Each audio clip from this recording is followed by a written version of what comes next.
Ujambo popote ulipo na karibu katika taarifa za Juja News. Jina langu ni MC Tawai.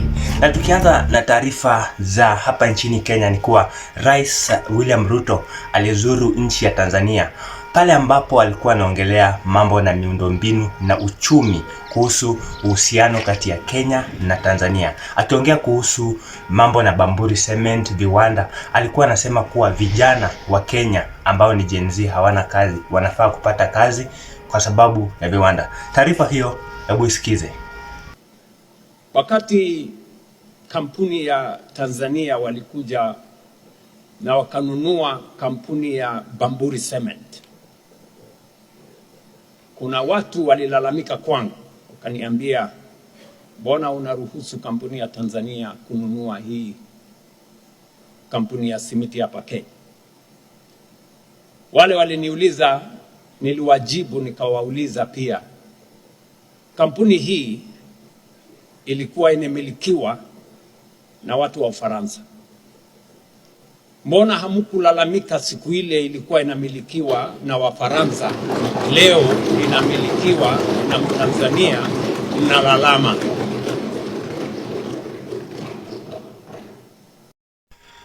Na tukiachana na taarifa hiyo ya Rais William Ruto akiwa Tanzania, tunaingia moja kwa moja bado hapa nchini Kenya kuwa Seneta wa Narok Ledama Ole Kina ametangaza azma ya kumuunga mkono Rais William Ruto mwaka wa 2027, huku akisema kuwa Rais Ruto amejali maslahi ya Wamasai na kuwa wakimuunga mkono basi maslahi ya Wamasai itakuwa vizuri kuliko yalivyokuwa katika uongozi au utawala wa Rais Uhuru Kenyatta.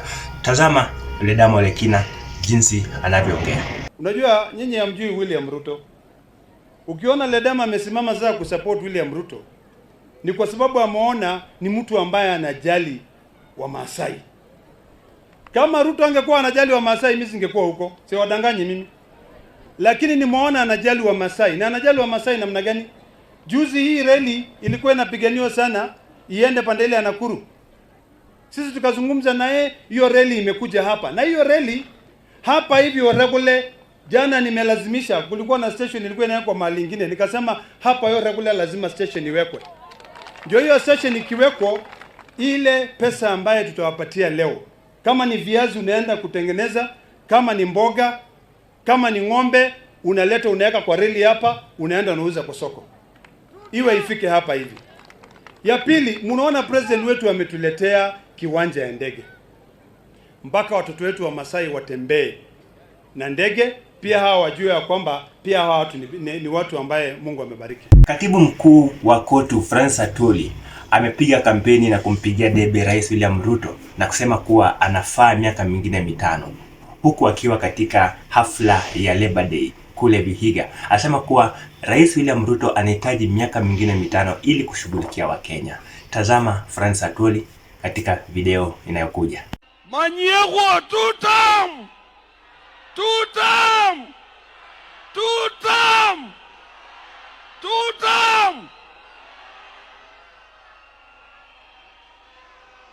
omulia bona eshomikani winyalani. Mgombea wa kiti cha MCA kule eneo la Juja, Honorable Brian Otieno, akiwa na hafla yake kule Mngedo, amesema kuwa vijana au Gen Z wanahitaji kumpigia debe na apite kiti hicho, kwa sababu madiwani wengi ambao wamekuwa katika eneo hilo la Juja hawajaleta mabadiliko kwa wakazi wa Juja. Brian Otieno akiongea akiwa kitongoji cha Mngedo amesema kuwa vijana wanahitaji kuwa na mabadiliko na kuwa kumekuwa na barabara mbovu sana eneo hilo la Juja. Tazama Brian Otieno na taarifa. Raundi kama Wakenya, najua hata kama itatokezea, lakini tutafika pale kuvote tukiwa macho, tukiwa tunajua ni nini imetupeleka. Bunge, tunakuomba mahali ulipo mwananchi, wanajuja, karibia tuongelee hizi mambo. Hizi mambo ina affect kila mtu. Si hawa wawili wenye wako hapa mbele, si hawa watoto wenye wako hapo mbele, lakini kila jamii. tuko hapo ndani. Karibia tuongelee, usishikwe na uoga baba, usishikwe na uoga.